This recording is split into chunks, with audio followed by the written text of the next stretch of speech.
What is up, you guys? It is Jake State Farm here with Atomic Theory, back with some more Atomic Chess. And real quick, if you haven't done so already, please hit that like button, hit the subscribe button. It does help out a whole bunch. But for today's video, we are going to be looking at part 5 of Atomic Chess for beginners. And in today's video, it's going to be endgames that we're talking about. Now, endgames are someone that I've definitely shied away from as far as the YouTube channel goes. This is the first video that I've put out on endgames.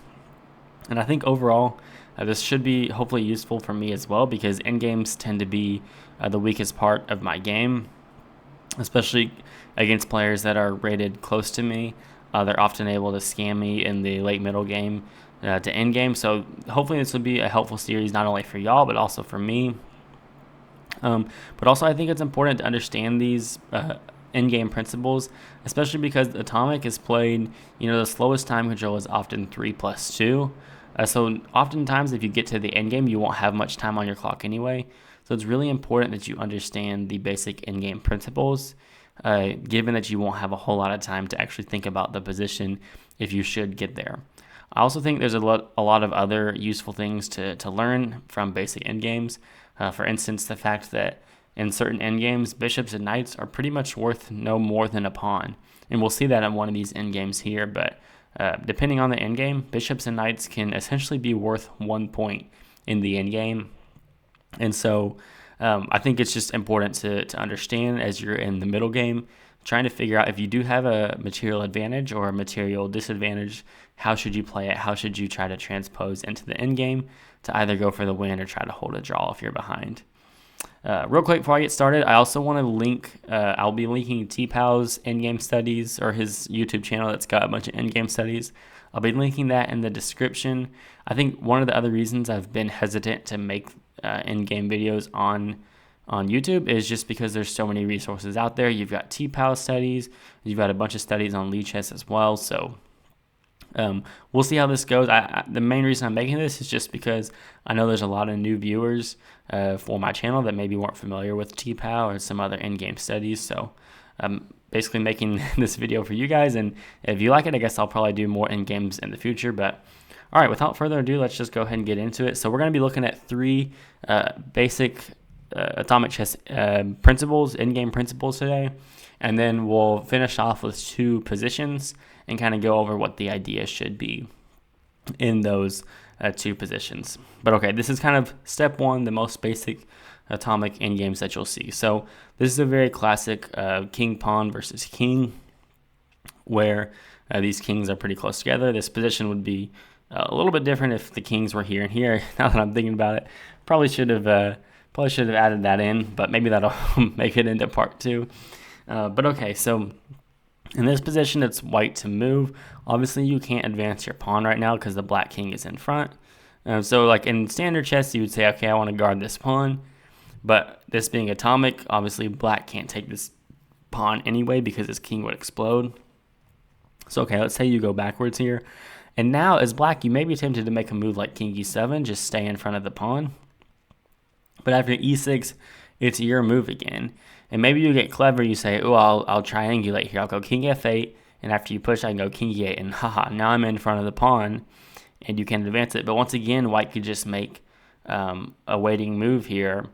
Now it's back on black, and once you queen, it's completely over because the queen is just going to be able to continuously cut off. Again, you can never take this king because that's an illegal move in atomic chess. Your king would explode, and so the queen will just force you into a corner here away from their own king. So it doesn't matter what you do, you're not really able to stay in front of the pawn. Whether you go to the side and triangulate or just go straight back, this pawn is always going to be pushing to the end. So the best try for black here is just to try to connect the kings, because as we'll see in a position like this, this is actually a draw. Even though it's queen king versus king, there's no way to separate the kings here. No matter where you go, there's always going to be squares for the black king to go, and you can never take this king because it explodes your own king as well. And so, even if you get into a corner like this, there's just always going to be another square for the king to go to. So there's just no way to, I guess one other position that you could get if somehow, I'm trying to think how you'd even get there. Yeah, this would be the only way, but then again, you just have this square. So yeah, no matter what you do, it's going to be a draw here. So very important to note that as the black side here, if you know that you can't stay in front of the pawn, and also that there's certain end games later on in another video that we'll look at where maybe you have pawns on the board that are going, so then maybe sometimes it'll make sense to triangulate. But in this position, if you are the black side, it would just make sense to just connect the kings, and you'll see the computer thinks there's an edge for white here, but yeah, there's just simply no advantage here. Eventually the computer will realize that it is in fact a draw here. I wonder if the database will show, yeah, every move here is a draw in fact. So okay, that's basic principle number one, is that as black in this position with just one pawn on the board, your goal is to connect the kings, and as the side with the pawn, your goal is to get your king as far away as possible, because if you're able to promote before the kings are able to touch, then there's a chance that you'll be able to box the other king out and kind of force him into the corner. Okay, so that's principle number one. Principle number two here is the exact same position except for there are two pawns on the board here. And okay, you may be thinking this is absolutely silly. It's just the exact same thing, right? After white moves, black can connect the kings and all should be well. But you may be surprised to learn that actually this is a win for white. Because there are extra pawns on the board, there's now a target. And what we want to do as the white side is we want to line up black's king right here and their pawn right here, and then just capture this g-pawn without exploding our own king, obviously. We have to get our king out of there. But we can do this by taking advantage of the fact that the black king needs to stay connected to our king, right? They have to stay connected. Otherwise, say we start moving closer to this pawn, trying to set this up, and say black goes the other way, doesn't want to do anything. Well, now we can just come here, and we can once again just kind of cut off the king, and okay, no matter where they go, now this is checkmate. You've got no squares to go to. Just kind of force them to the edge of the board away from your king. So in this position, black has to try to stay with the king. And I'll just give you one example of what could happen. You can put your king in front of here, forcing the black king to follow. And then in this position, you could take this pawn and win the game. Important to note, I like to go this diagonal way. I don't really like doing something like this, because then you're giving the king a square to go to away from this pawn. So I like doing it kind of closer to the pawn, like kind of forcing the king to follow right in front of this pawn here. There is one other thing that you should be wary of here, which is a move like king to d5 in this position. It can happen in a few different ways. Basically, you could run into a situation where after king to f5, trying to force out king e4, black could actually go king to e6 here, and now they're still connected, but there's no, this king is actually not in front of, this king is not in front of, it's not going to be in front of the pawn here. If we continue like this, black could just play like this and stay away from it. So instead, there's a bunch of different ways to deal with this, but notice how we can't go king f4. If we go back here, the king will go here. So there's a bunch of different ways to handle this. But one simple way in this position would be to do something like king to c3. And then after king to e4, some waiting move like maybe king e3. And now this king is basically going to have to, I messed this up. It would still technically be possible here. Something like this. So like king e3, and after the king follows, something like king f3. And now the king can't come here because there's queen takes g5. And so the only other way to stay connected would be something like this.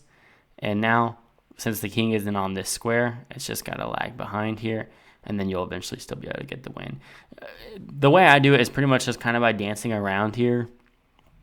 I guess this is also, this would work as well.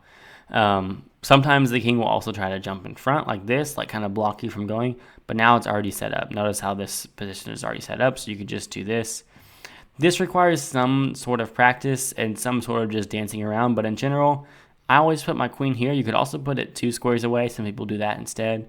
Or you can move it around to try to help you checkmate. But in general, you're putting your queen to the side of the pawn like this on one of these 2 squares. And then you're just dancing around until you're able to get the black king to follow you.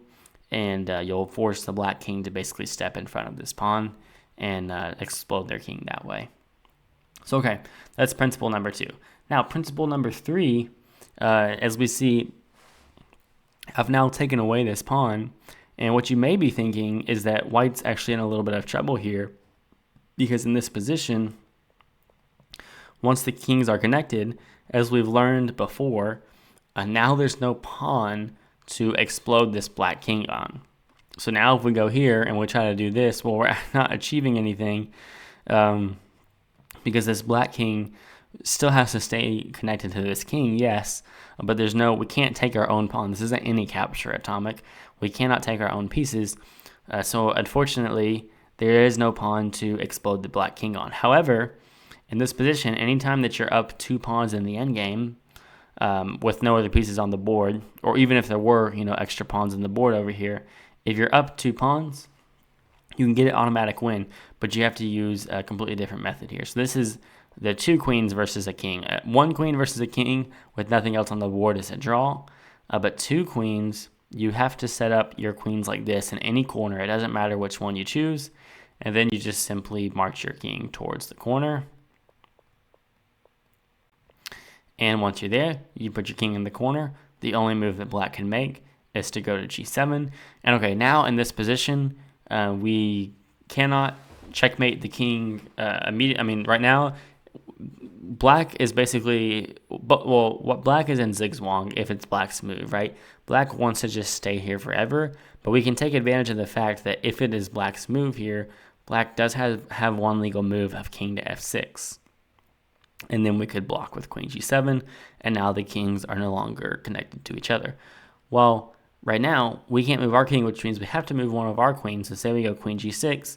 Now we're allowing the king to sidestep over here, and one way to quickly draw the game and throw away our advantage would be to go queen to g7, and now the king doesn't have any legal moves because both of these moves would put the king in check, and so this would actually end up being a draw. So after queen to g6, once we get into this position, either one of these moves is okay. Basically, we're going queen to g6, and then we're going to go back to this other square here, whichever one that we didn't choose. And now black once again only has one legal move, and then we will play queen to h7, and now we have achieved this position, but it's black's move, and so then this is actually a mate too. We can move this queen, or it doesn't really matter which one we move, and then pre-move it to e5, no matter where they go. This is actually going to be checkmate, and as you can see, if we had done it with the other one legal move, and that's checkmate. So yeah, in this position, very important. Just the only thing that you don't want to do here is after something like this, you don't want to make this mistake of going queen g7. Just sidestep over and then come back here. You're just trying to achieve this position with it being black's move, essentially. So, okay, the 3 principles that we learned today were that in this position right here, this is technically a draw, so long as the black king is able to connect itself to the white king, since there's no way to explode this king. In this position, it's going to be a win for white, since there is a pawn here that can be exploded. And in this position, when we had 2 pawns, it's also a win, but for a different reason. There's no way to explode the black king, but we can force it into a corner like we saw just a second ago. And then we can basically make sure that it stops touching our king, and then we can deliver checkmate on it like this. So, okay, those are the 3 principles, basic atomic endgame principles that I think everybody should know, and I would definitely practice them a whole bunch. You can also look at these positions in my study on lead chess if you want, just to familiarize yourself with them. But okay, we're going to very quickly look at 2 positions here with what we've just learned. So this is white to move and win. This is a win for white. If you don't want the answer, feel free to pause the video and calculate. There's actually a whole lot of things to think about here. And I will just go ahead and say that a king move like this does technically win the game, since there's no way for black to set themselves up in a position to stop your ideas. I believe this is still a win. Yeah, but essentially you can make as many solid king moves as you want, but eventually you're going to have to make a pawn break. So the question is, what is the correct pawn break to make? And there is only one option available. I don't know why I have this move e5 in here. Okay, so let's calculate all the moves one by one. I hope that you've paused the video if you needed to and figured out the solution. So let's start with e5. If we play the move pawn to e5, well, obviously black is going to want to take, because essentially white's fighting for a passed pawn here. So say black makes a wedding move like king to c5, we could just push down the board, and here we've got a couple pawns here that we can explode, use to explode in the endgame. So of course black will take, and now we get ourselves in a position where as soon as you go f5, black is just going to take. And then at that point, this g-pawn can roll down the board, but there will be no pawns left from black to explode. So even if we start with g5, it doesn't matter. The kings are connected. As soon as we go f5, which we'll have to at some point, again, this king cannot capture this pawn, because then our king would explode. So the only way to take this pawn off the board is to eventually play f5, and then after takes, the g-pawn just simply rolls down the board. But this will be a draw because the kings are touching. So the goal in this position is to create a passed pawn while still making sure that there will be pawns left on the board. So the correct, well, I guess I'll go over the next move. I won't go quickly into the correct move here. So we looked at e5, and that loses to f takes. Now if we look at f5, here black doesn't want to play g5 anymore, because now after e5, if black doesn't take, then we'll roll down the board, and if they do take, well, now we can roll down, but there's a target here, and we've just looked at this endgame where as long as black's got a pawn left, we can still win. So instead, what black would do after f5 is they would play g takes, and now notice how black guards both of these squares. No matter which pawn you push forward, black will take it, and then the other one rolls down the board. But again, we know this is a draw because king pawn versus king is a draw so long as there's no other pieces or pawns on the board that you can use to explode. So that only leaves one option. That's the move pawn to g5.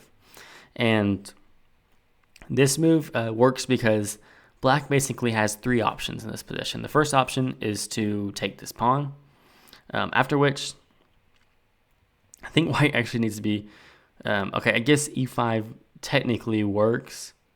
No, I don't think it does actually.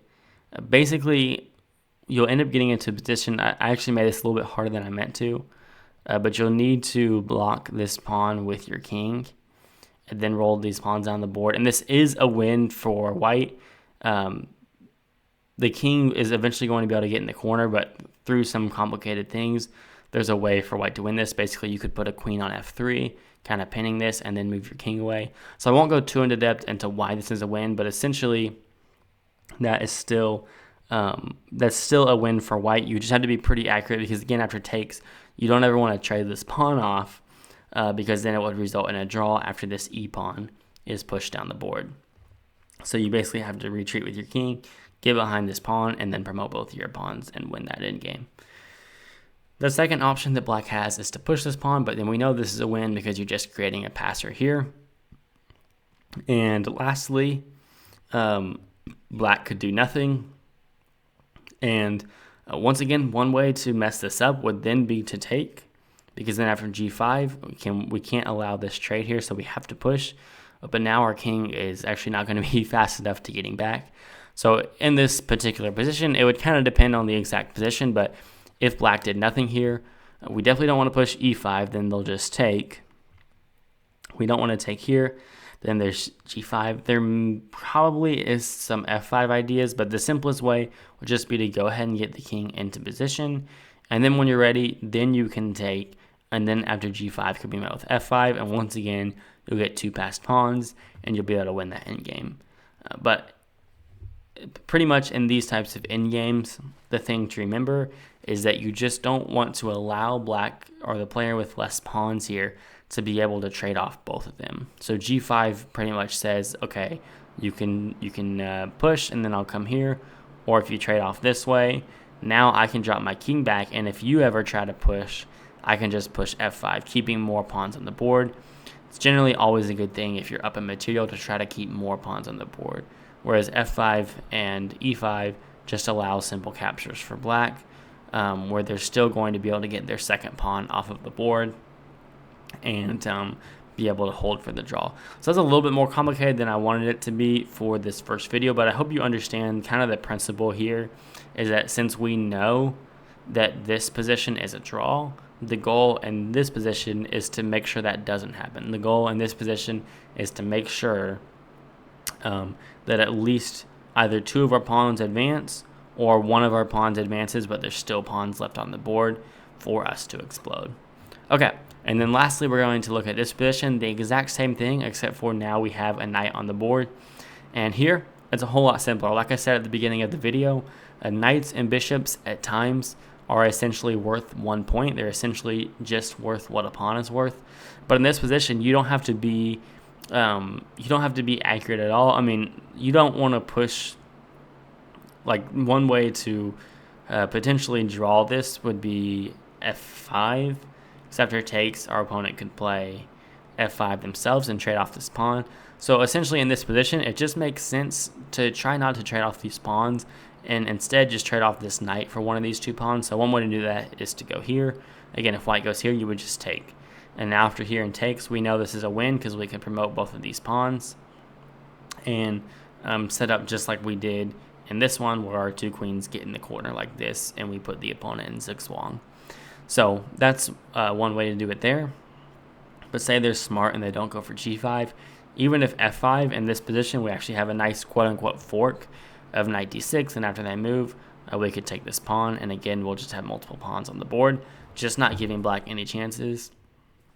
But say they move their king or something, eventually we could force them to push one of these pawns, say knight g8, attacking this pawn. So if black is smart, they would push this pawn. And then again, just important thing to remember, in these types of positions, we don't really want to trade off pawns if we don't have to. So instead, we'll just play f5, and eventually we can just push e5. And if they take, we'll roll this pawn down the board, and actually this knight really won't even be needed since we could just set up like this, or if we wanted to, we could trade off this knight for this pawn. It doesn't really matter, but yeah, just something to note in these kinds of positions. If you have an extra minor piece like a knight or a bishop, and the only other thing left is pawns, then generally you want to use that piece to trade it off for a pawn, or in some cases, if you're behind, maybe use it to block one of your opponent's pawns, but it's not going to do really anything attacking the king. The king's always just going to be able to come to safety here, touching our king. So instead, don't want to push these pawns really, don't want to attack the king. The goal is just to take these pawns off the board with your minor piece, and then your pawns will end up turning into queens, and you'll be able to win the game that way. But okay, that's it for this video, for the first Endgames video. I hope you guys did enjoy it. Let me know down in the comments below or in the Discord server what you want to see next for the Atomic Chess for Beginners series. I think the next video in it will be 5 more mistakes that beginners make, since there's a lot of great suggestions for that. But then after that, I'm really open to suggestions. I don't have anything planned for the series after that.